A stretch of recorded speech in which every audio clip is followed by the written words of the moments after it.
Hi, George Rogers here with the Choice Skills Show, coming to you again from Mumbai, India. I'd like to begin today's episode with a riddle. What is the difference between an intellectual giant in finance and a moral pygmy? The answer is sometimes just a matter of minutes. The question is, can such a person be considered a person of intelligence? I think with the prevailing theory of intelligence and maybe even popular thought, the answer would be often yes. But really, a person who is very bright in their field but corrupt in the practice of their profession or corrupt in other aspects of their lives, can they be considered a person of intelligence?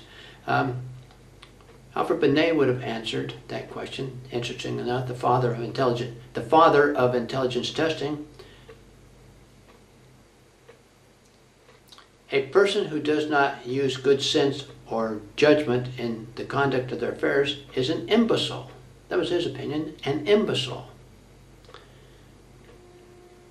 So today we're going to be talking about the theory of multiple intelligences. Actually, there's more than one.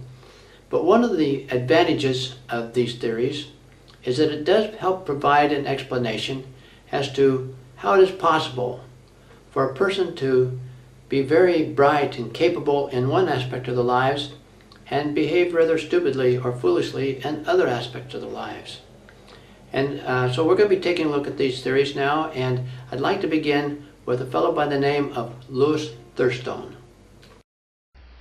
In 1930, Thurstone challenged the single theory of intelligence by forming a theory around 7 primary abilities: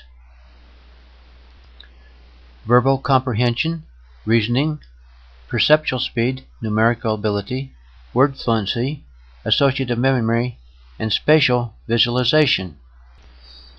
It wasn't until 1983, however, that Howard Gardner, a professor at Harvard University in behavioral psychology, popularized the idea of multiple intelligences in a book titled Frames of Mind. Gardner's theory was an outgrowth of his work with children with developmental problems, for example, autistic children with exceptional abilities, and also brain-damaged individuals who experience loss of capacity in one part of the brain but not in other parts of the brain. And then there was the emerging evidence that psychometric testing was actually pretty limited in terms of measuring intelligence based upon what people actually did in life after they got out of school. Gardner proposed 8 unique intelligences individuals might possess in varying degrees: linguistic abilities, logical mathematical abilities, spatial abilities, ability to perceive things in their relation to space, kinesthetic abilities, for example, athletes or musicians might use, interpersonal, which has to do with what you think about yourself, intrapersonal, ability to get along with others, abilities in nature, or ability in music. In arriving at these 8 unique intelligences, Gardner applied a specific definition of intelligence. Basically, he said, an intelligence is the ability to solve problems or to create products that are valued in one or more cultural settings. Obviously, this is a very limited understanding of intelligence, and again, he's defining intelligence as what it does rather than what it is. He proposed that educational systems ought to be designed around these 8 intelligences to more specifically meet the needs of children. His advocates often say that it represents 8 different pathways to teaching children the same idea. 12 years later, Daniel Goleman popularized the idea of emotional intelligence in a book by the same name. Goleman based his theory on Gardner's theory of an interintelligence and also advances in neuroscience, which indicated that activity in the brain was representative of emotions that a person might be feeling. When we realize that desire, for example, generally overrules logic in our decisions, and it's really at the root of most poor choices that we make. The concept of an emotional intelligence doesn't seem all that far stretched. In fact, emotional interference really impairs our ability to think rightly. I think most of us have experienced this, and it can be manifest at very early ages in a child. Wikipedia defines emotional intelligence as the ability to perceive, control, and evaluate emotions. Psychologists Shalit and Mayer proposed that emotional intelligence is a subset of social intelligence, and that it gives us the ability to not only perceive our own emotions more clearly, but the emotions of others. And with this understanding, it gives us the ability to reason with our emotions and manage our emotions more intelligently, not only in our thinking, but in the choices we make and the actions we take. The concept of a social intelligence was popularized by Daniel Goleman in his 2007 book by that name, which was also based upon recent advances in neuroscience. There are also many definitions of social intelligence. For example, Edward Thorndike defined it as the ability to understand and manage men and women, boys and girls, and to act wisely in human relations. Sean Felenius defined social intelligence as a person's competence to comprehend his or her environment optimally and to react appropriately, giving us the ability to efficiently navigate and negotiate complex social relationships and environments. Psychologist Nicholas Humphrey said that social intelligence determines our quality of life and makes us who we are. For myself, I find these definitions of emotional and social intelligence hard to argue with, but difficult to be satisfied with.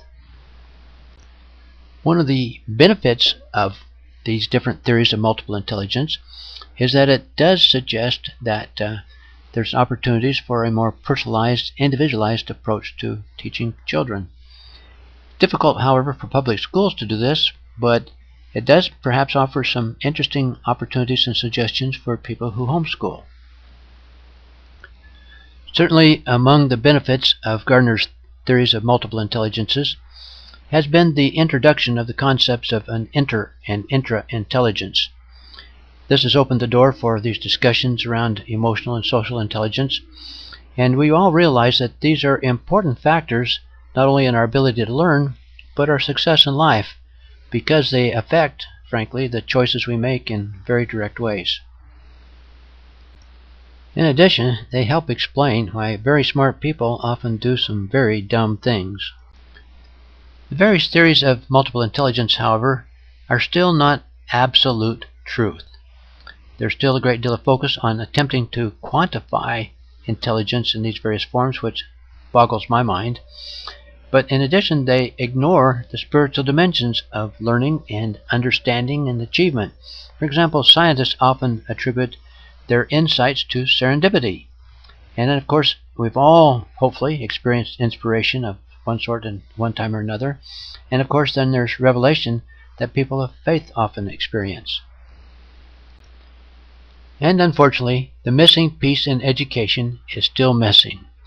These are simply theories yet, and have limited focus on helping us develop any of the kinds of skills necessary to think rightly and make consistently sound, responsible choices.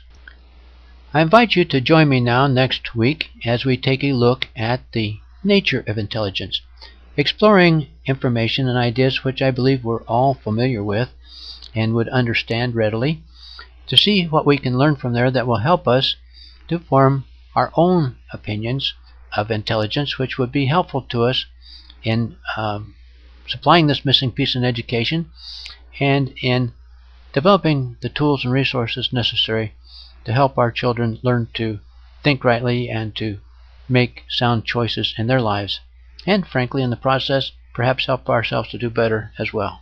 So look forward to seeing you next week.